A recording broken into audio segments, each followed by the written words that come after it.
Israeli president Isaac হারজগ তুরস্কের আকাশসীমা ব্যবহার করার অনুমতি চাইলে নিরাপত্তাজনিত কারণে তা দিতে অস্বীকার করেছে তুরস্ক। রোববার টাইমস অব ইসরায়েলের এক প্রতিবেদনে এ তথ্য জানানো হয়।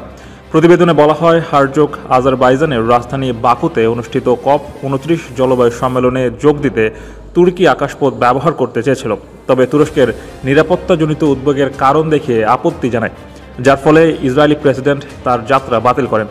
এই পরিস্থিতি আঙ্কারা ও তেল আবিবের মধ্যে চলমান রাজনৈতিক উত্তেজনাকে আরও তীব্র করেছে। উল্লেখ্য, গত বছরের 7 অক্টোবর ইসরায়েলে হামাসের নজিরবিহীন হামলার পর থেকে গাজা উপত্যকায় ভয়াবহ পরিস্থিতির সৃষ্টি হয়েছে।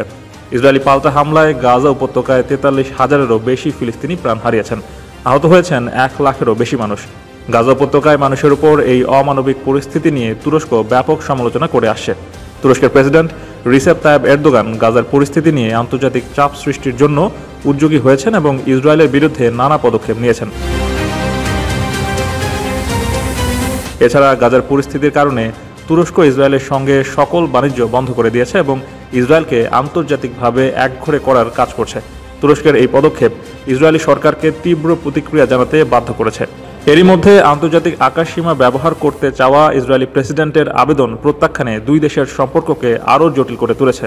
এদিকে ইসরায়েলি হামলা এবং গাজায় দুর্বিষহ পরিস্থিতি নিয়ে তুরস্কের অটল অবস্থান দেশটির আন্তর্জাতিক কূটনৈতিক সম্পর্ককে স্পষ্টভাবে প্রতিফলিত করছে।